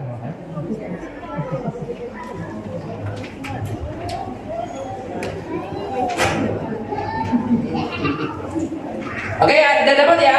Jadi silakan dicek. Saya tidak akan mengecek satu persatu, tapi sebagai stimulasi yang tidak menempel ke fisik besar, yang makro, maka itulah double. Nah, jadi itu ada dua. Ada namanya rosem, kerangka tulis Quran. Ada namanya dobet. Dobet artinya akurasi cara baca. Sama kita bahasa Indonesia, sama-sama E, tapi ini namanya Depok atau Depok nih. Ada yang ngomong Depok gitu. Dari mana bang? Saya Depok, mau kemana? Mau ke Tebet tuh. Ada dari itu? Karena ya kita sudah bisa ngomong keren. Nggak ada yang ngomong keren atau keren. Jangan dulu kan, nggak ada yang keren atau keren, ya nggak? Tapi keren. Kita mengetahui EPP terus tali, dalam bahasa Indonesia ya, ada tali. Kenapa? Walaupun dengan tanda apostrofnya, tapi kalau Indonesia kita tahu ini Tebet atau Tebet. Itu Serang atau Serang. Mau kemana bang? Mau ke Serang. Mau kemana? Mau ke Serang. Serang nih. Gimana ya? Dia tahu. Sama juga orang Arab. Dia kosongan. Banyak faktornya. Kita berikan contoh fenomenal. Orang Arab tahu ini. Ya Arab jalan Habib khususnya ya. Ini berdasarkan berikan contoh. Ini gampang ini apa ini? Bisa dua cara baca, bisa fa tabayanu dengan fisik yang sama dan dua kiraat lagi namanya fata sabatu. Hari ini orang kalau ngaji bahasa Arab cuma nggak ada harokatnya, terus diklaim bahasa Arab gundul. Ngaji kitab gundul, ya kitab kuning gundul. Ini dulu gundul cuma ada harokatnya, sekarang ada titiknya tuh. More than gundul apa itu? Kitab atau apa tuh? Apa lebih dari gundul gitu. Tidak ada jadi titik dan harokat semua improvisasi. Tulisan inti Quran namanya rosem. Namanya apa? Rosem. Tulisan pendukung namanya gobet. Namanya apa? Gobet. Nah ini materi dulu nih, materi gobet sebelum kita masih masuk berlanjut. Rosem dan gobet. Gobet arti aslinya apa? Akurasi. Gobet. Akurasi itu tulisan pendukung. Jadi tulisan pendukung kalau beda nggak bakal kena punishment. Tapi kalau rosem itu rukun Quran harus sama. Yang menjadi berbeda harga hidup adalah rosem.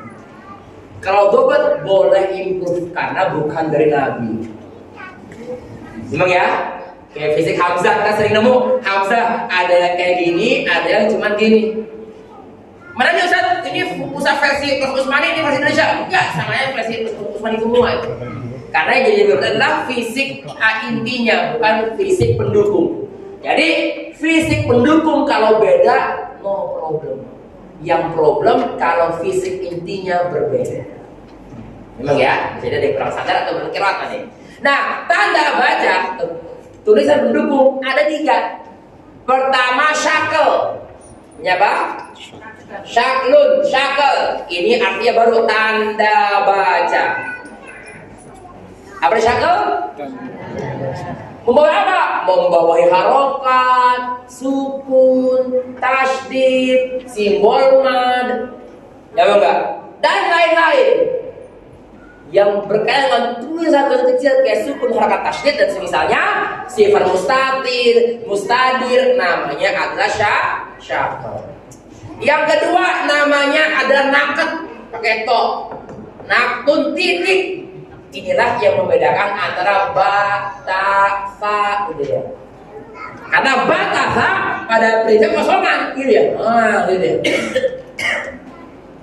Coba saya mau tanya ini istilah stimulasi. Kenapa ba lebih awal urutannya dibanding ta? Begitu juga ta dibanding fa. Ada yang mau jawab? Titiknya cuma satu. Karena titiknya satu. Gara-gara ba di awal titiknya satu. Bukan karena titiknya satu ba di awal. Yang mau kalau tanya nih? Ya enggak? Sama kayak ateis, ini kayak ateis nih. Ini apa bagaimana nih? Ateis. Ateis bukan orang-orang yang tidak percaya Tuhan. Tapi ateis orang yang percaya tidak ada Tuhan. Tidak ada. Tidak percaya. Karena mereka bukan nggak percaya, percaya mereka. Mereka ya, mereka percaya kalau Tuhan tidak ada. Bukannya mereka nggak percaya kalau Tuhan ada. Logika, ya. Nah sama ini juga. Bukan gara-gara titiknya satu bagi awal. Gara-gara bagi awal sebelum ada kata baca, jadilah saat dibuat improvisasi titiknya satu. Pertanyaannya, kalau misalkan tak di awal, ketika dia itu masalah berasing awal, maka tak begini juga dan ini tak, ini ba. Tabatnya ada gini, tabatnya gini. Kalau misalkan yang tadi awal, ini tabatnya gini. Tabat yada. Bukan batas ya. Jadi kenapa ba lebih awal dibanding ta dan dibanding fa? Jawabannya kuantitatif. Karena huruf ba lebih banyak diterapkan dalam lisan Arab dibanding ta. Bukan secara hitung-hitungan matematis ya, tapi secara konsep umum. Tadi hitung satu, secara umum huruf ba lebih banyak diterapkan. Sama juga ta, huruf ta lebih banyak diterapkan dibanding huruf fa. Nah, jadi faktornya faktor kuantitatif. Kuantitas. Gitu ya. Jadi ba. Jadi ini kan jadi sebagai stimulasi ini kita baca mukadimah dulu karena biar nyambung seragam ini. Berapa tahun Republik ini merdeka? Baru 70-an tahun. Quran kekosongan tanda baca lebih dari 100 tahun. Sampai datangnya Imam Al-Khalil Ibn Al-Farahidi, sang pionir penulis atau penggagas bobot secara komprehensif yang akhirnya banyak memberikan tanda baca untuk mempermudah kaum muslimin dalam baca Al-Quran Karim. Khususnya ketika Islam telah melebar tidak hanya di Arab tapi juga di wilayah non-Arab. Jadi ini namanya improvisasi, beda tidak masalah. Yang rasa berbeda merupakan. Sama namanya ini trio nih, fisiknya sama trio. Jim, ha, ho, trio fisiknya. Ya sama. Baru masuk ke duo, dal, za. Kemudian ro, za. Terus sin, shin. Duo terus sol, do, o, do, ain, baru solo. Jadi masih mirip, fa, kof. Ada kemiripan secara bunyinya pun enggak tidak mutlak kemiripannya. Kof dengan kaf, independen solo. Kenapa saya kejar? Karena kof dengan kaf maksudnya berdekatan, nanti kita bahas. Kaf dengan lam, fisiknya mirip. Ya, ini kan tanda baca ya, titik, terakhir harfun shagir, huruf kecil. Ya, kembali ke kaf lam, lihat kaf lam. Kaf lam. Nah. Jadi saya mau kasih terbaru sedikit, maaf ini saya sampaikan, maaf ini. Saya kalau dalam olahraga bukan lari sprint. Saya kalau dalam olahraga lari maraton dan saya mau lari 21 kilo. Bukan atlet ya, itu dalam sekali aja. Sama kayak sudah orang maaf saya sampaikan. Saya bukan pemateri 3 jam, saya pemateri hitungan hari. Jadi kalau hitungan jam saya selalu ingin mencari bagaimana cepat ngomongkan gitu ya. Nah saya kadang 8 hari aja pemateri tunggal saya siap di Aceh. Di Takemon 8 hari ngomong sendiri 8 kali 6 jam. Nah, jadi kalau materinya yang sprint saya harus nyari kosakata kan, biar cepat gitu. Jadi ketinggalan maaf gitu ya. Jadi saya pemateri maraton bukan pemateri sprint. untuk program dakwah. Darah Jazaria 20 pertemuan semoga hatam, semoga. Nah, kaf dengan lam mirip, enggak sama, juga mirip. Kalau sama berarti kayak duo tadi. Ini dia huruf-huruf solo, huruf-huruf tunggal. Kaf dengan lam. Baru di dalam kaf ada apa ini? Enggak salah lagi-lagi, tapi tidak sesuai SOP. Jadi dalam Islam bukan hanya jeruk yang bisa makan jeruk. Kaf juga bisa makan kaf. Kaf yang lain itu sama kayak tampilan gorden. Iya. Nama ya? Iya. Dan kalau berjalan itu kan, ini kan kaf kayak kan? Kaf kayak ain kan? So, kayak gini kan? Nah, dimasukin ke sini eksperimen dia. Bukan fisik hamzah. Walaupun lagi-lagi karena dia dobet nggak nempel, pakai rasul ain kamu juga boleh, tapi bukan SOP-nya. Bukan kultur intinya, emang ya? Jadi hamzah makan ham secara fisik. Nah, coba nih, biar makin akurat ditulis dengan gaya seperti ini. Jadi itu dengan gaya masing-masing. Kaf, lam, terus setelah lam, mim nun. Kenapa mim nun bersandingan? Karena sama-sama dari khaisyum. Ya, khaisyum kalau rapi namanya dengung, kalau nggak rapi namanya cempreng. Tinggal cek mau dengung mau cempreng. Lam mim nun, setelah nun ini ironi, jangan hak dulu. Maaf, jangan waw dulu. Waw akan dilutkan bersama tim trio mad. Fisika beda, ini punya kesamaan spirit. Itu spirit mad. Siapa dia? Alif dan iya di akhir nanti. Maka ada huruf di antara mereka, yaitu huruf H yang tidak mirip dengan siapa-siapa. Dengan makhraj nggak mirip, dengan surat nggak mirip, tapi punya kemiripan sedikit. Punya satu kemiripan yang sangat kecil, tapi ada. Apa itu? Sifat khofa. Khofa itu nggak semua materi dibahas bisa khofa, tapi saya sampaikan ini ada di tabel insyaallah. Tidak berlebihan dalam pelafalan. Dan huruf yang tidak berlebihan dalam pelafalan ada 4. Pertama huruf H, sisanya huruf mad. Ya bang nih, huruf yang tidak berlebihan dalam pelafalan ada 4. Pertama huruf, kedua huruf mad. 3 apa? 2, 3, 4 saya huruf mad. Nah, kedua sama aja. Sebagai mukadimah kita, coba tanya mana hak besar, hak gede, dan mana hak kecil? Mana hak gede, mana hak? Lafaznya Allahu hak gede, hak kecil. Hak besar. Kalau alhamdulillah hak kecil. Jawabannya tidak ada hak gede atau hak kecil. Tidak ada welcome. Hak kabir, hak sobir. Ya Allah, itu kayak orator. Hidup, banyak, hidup. Bahasa Arab paling mentok sampai tenggorokan. Maka dua mukadimah hak, dua jaga kelembutan dan kejelasan. Apa? Allah. Lahu. Alaihim. Siratal ladzina an'amta alaihim. Dentuman. Jadi jangan diberikan dentuman. Oke? Rapikan ya. Kalau ada teman revisi, edit cara bacaan itu ya. Kita masih ke ulang dulu. Setelah H baru trio ma. Coba ya, dan ini kita bahas lagi nama alifnya nih. Lam mim nun ha waw lam alif ya. Coba ha. Terus waw lam alif ya. Ya, ulang ha waw lam alif ya. Lam mim nun ha waw lam alif ya. Dari lam mim nun ha waw lam alif ya. Loh, kan pada hamzah kita bahas lagi fenomena lam alif dan juga hamzah.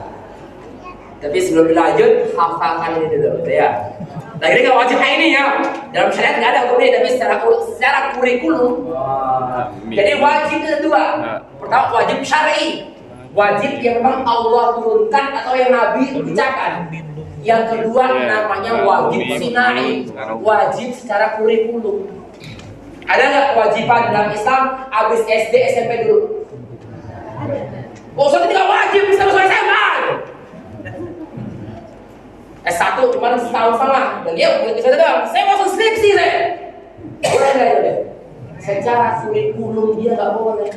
Secara boleh aja. Saya juga nggak mewajibkan bukan, tapi nggak melarang juga. Makanya wajib kedua adalah wajib sinai, wajib secara kurikulum. Nah, maka urutan kita bukan wajib secara hukum syariat, tapi wajib secara kurikulum ilmu tajwid. Sang foldernya mengurutkan setelah nun bukan ha, tapi mau ha, Waw, lam alif, ya. Sebelum lanjut, ada bertanya sesuai konteks, kalau dalam konteks. Tidak ada kelanjutan sekarang. Sekarang siapa ini lam alif dan kemana huruf hamzah? Oke ya, siapa lam alif dan kemana huruf hamzah berada? Kita sebut sekarang lam alif. Alif adalah satu-satunya huruf yang apa keunikan alif? Distingsi alif dengan huruf lain. Tidak dapat berharokat dengan lozat. Jadi huruf yang lain bisa berharokat, bisa sukun. By the way, ada berapa sih kategori harokat? 3, 3, 4. Yang lain? 3. 3 yang lain kan? Dilarang. Kalian 7 nggak ada? Ada. Jawabannya di harokat ada 3. Apa arti harokat? Bergerak. Apa arti fathah? Membuka itu bergerakan nggak? Nggak diam ya? Ada pergerakan. Apa arti kasroh? Menurunkan rahang. Nah, artinya itu tadi fungsinya pecah. Pecah. Gelas dipecahin mana? Kanan kiri kanan belakang atas bawah.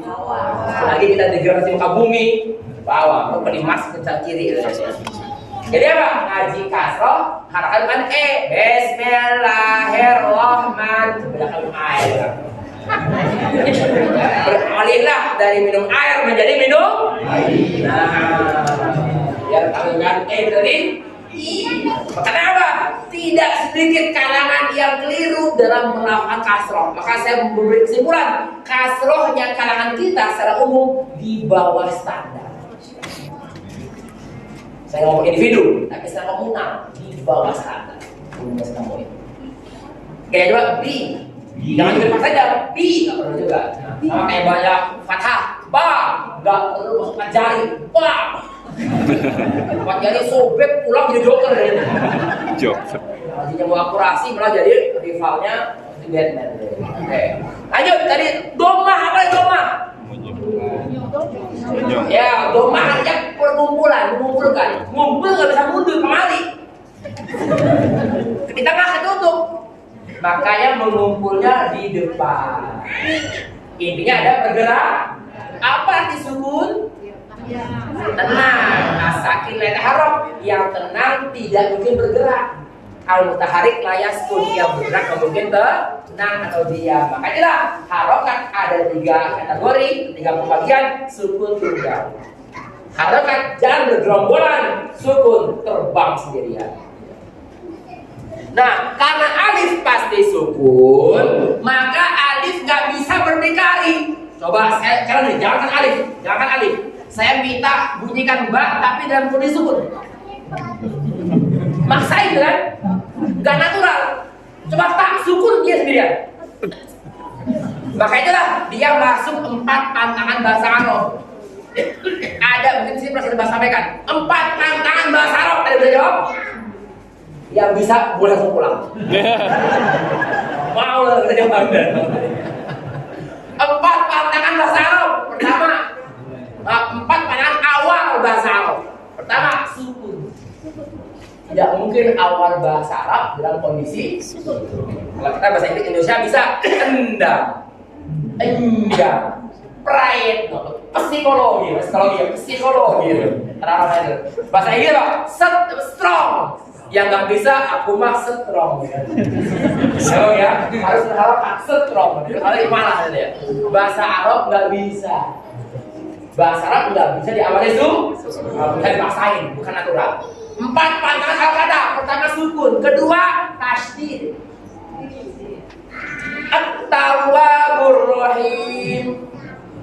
At-takhadu bisa. Apa? Ittakhadu. Yang ketiga tashil, yang keempat ibdal. Yang ketiga tashil, yang keempat ibdal. Saya nggak akan bahas ini karena waktu lebar.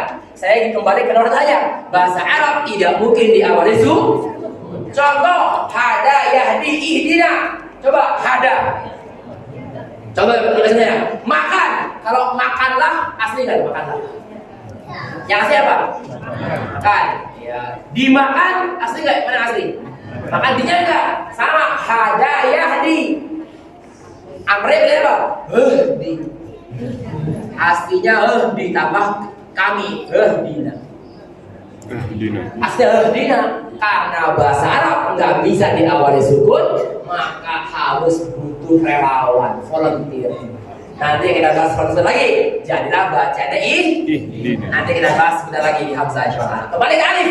Karena alif pasti sukun dan tidak bisa dibunyikan secara mandiri, maka alif harus ditemani huruf lain sebagai stimulasi agar bisa dibunyikan. Pertanyaan. Jadi sekarang kita bahas kenapa alif disebut alif. Ada 2 pertanyaan. Pertama, kenapa alif tidak berdikari? Kenapa? Karena alif pasti sukun, sedangkan sukun tidak bisa berdikari. Sukun makhluk sosial ya. Ya, berkat sukun, berkat harakat bisa berdikari, independen ya. Yang kedua, kenapa yang menemani alif pasti lam? Kenapa enggak ada ba alif, jim alif, ro alif? Kenapa lam alif? Bahasa Arab ya, kenapa diberinya lam?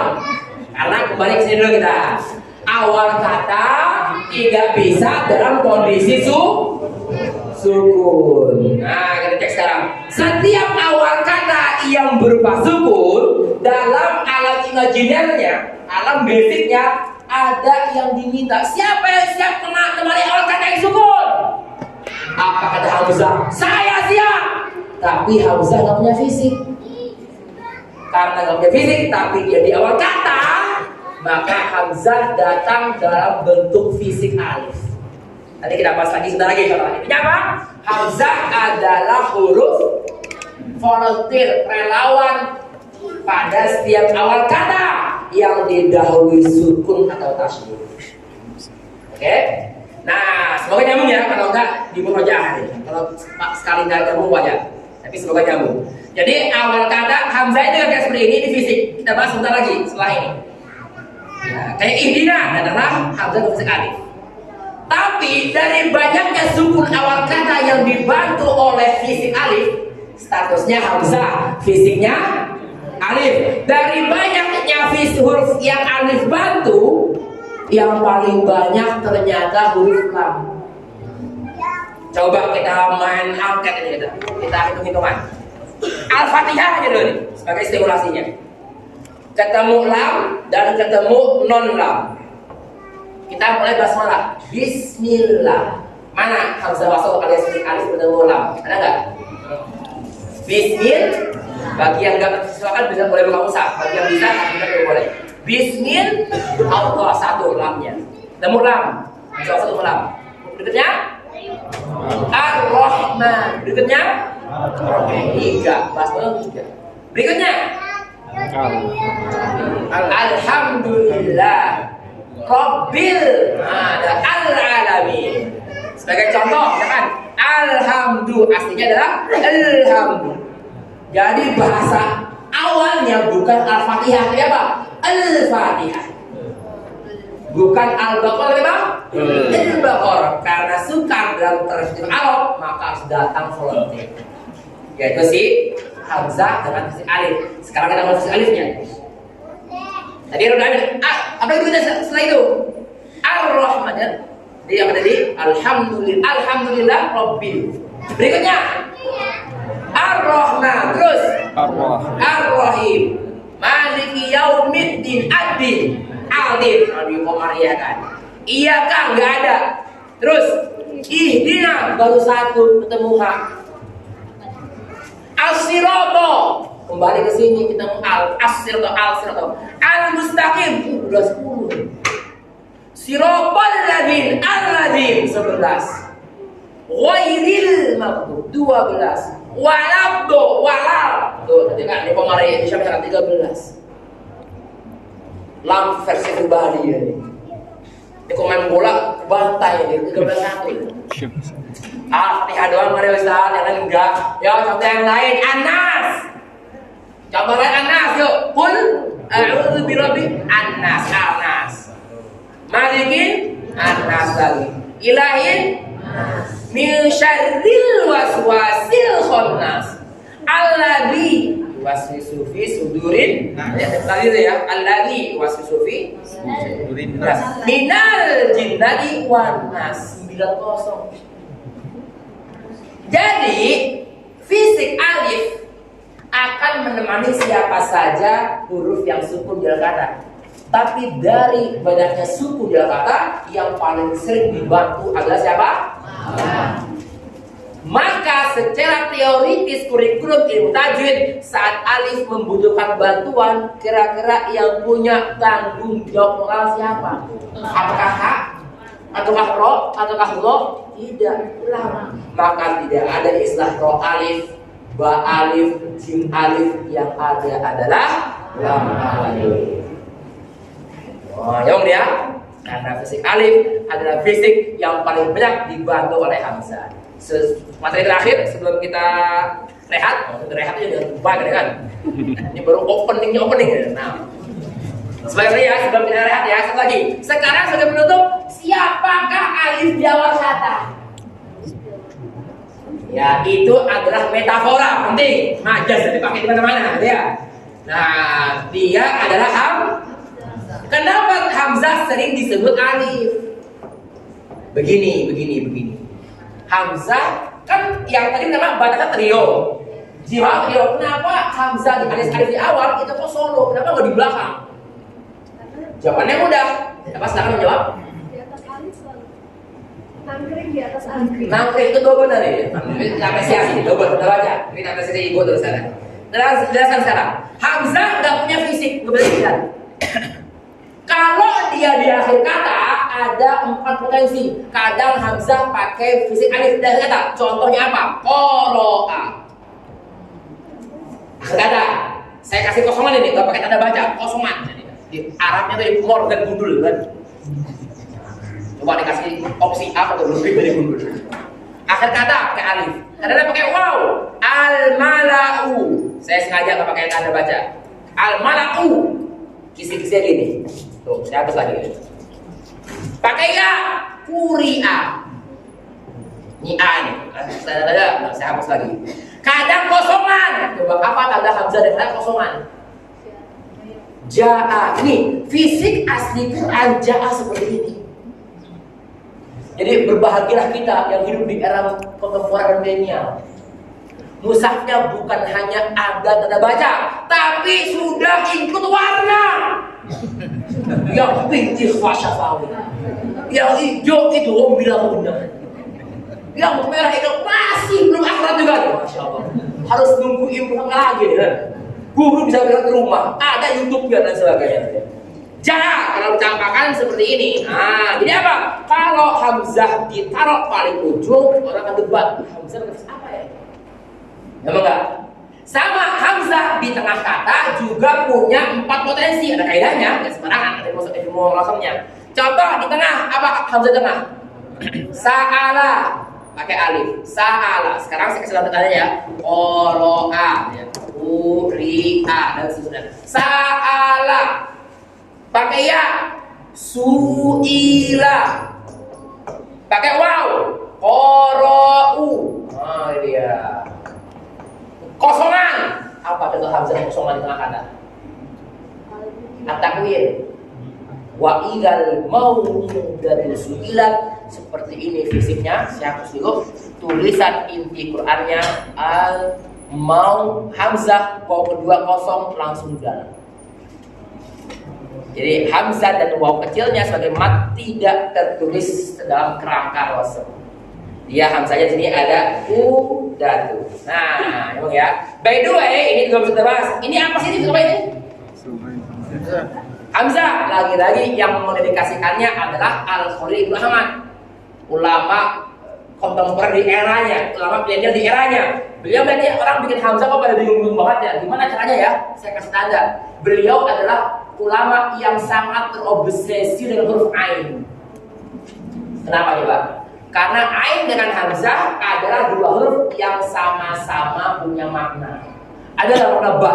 Ba dong, bukan bi ya. Ba, ada nggak ba? Kalau kecil berat ba gitu ya. Terserah ada nggak? Ta, ada nggak?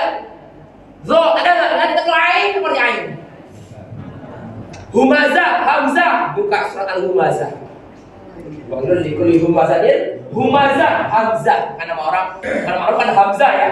Paman Nabi namanya Hamzah, huruf namanya. Paman Nabi namanya Hamzah. Pakai hak, nggak menggol. Nah, lagi. Maka karena beliau sangat terobsesi dengan fisik ain, ditulislah huruf ain, dihapus bodinya, tinggal kepala. Apa bahasa kepala? Roks kepala disambungkan dengan yang ain. Apa? Kepala huruf ain. Jadi namanya Rasul Ain.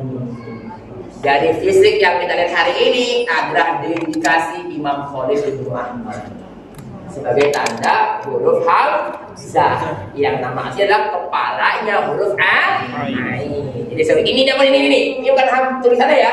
Dia memanifestasikan hamzah tapi namanya adalah Rasul Ain. Ya, dia mengejawantahkan hamzah. Nah, seperti itu lagi. Kalau dia di tengah, kalau udah di tengah. Kalau di tengah, kadang pakai alif, kadang pakai ya, kadang pakai waw, kadang kosongan.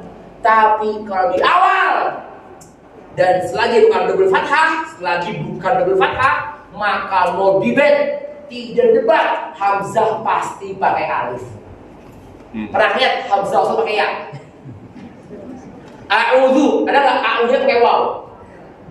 Semua hamzah di awal kata selagi bukan double hamzah yang fathah. Lagi apa? Kalau double fathah begini, a'al tahu, bukan gini ya. Kalau lagi salah ini mulanya nih. A'al tahu seperti ini. Kosong bawah, air seperti ini. Nah, ini dia caranya. Selagi bukan double fathah, yang nyambung nggak masalah. Bukan kajian kita ada kajian detail lagi. Nah, selagi bukan double fathah, hamzah harus menggunakan fisik alif. Al-hakumut takatsur. A-nya pakai waw atau alif? Al-qari'ah, A-nya pakai lam, pakai waw, alif ataupun ya? Alif. Karena dia di awal kata selalu menggunakan alif dan tidak ada opsi lain, maka hamzah diletakkan di awal kata. Kalau pakai ya, kamu debat. Pakai waw atau kosongan pakai debat. Tak di dalam kata, tapi kalau di awal no debate. Emang ya, karena itulah hamzah karena paling sering minjem ke bang alif, maka hamzah kan disebutkan dengan nama alif. Jadi alif di awal kata dari awal hijaiyah adalah metafora, majaz belaka yang aslinya adalah huruf hamzah. Cukup kita insyaallah rehat dulu. Yang mau bertanya ditahan dulu, pasca rehat kita lanjutkan insyaallah tabaraka wa taala. Barakallahu fikum, fatahallahu alaikum, wassalamu alaikum warahmatullahi taala wabarakatuh.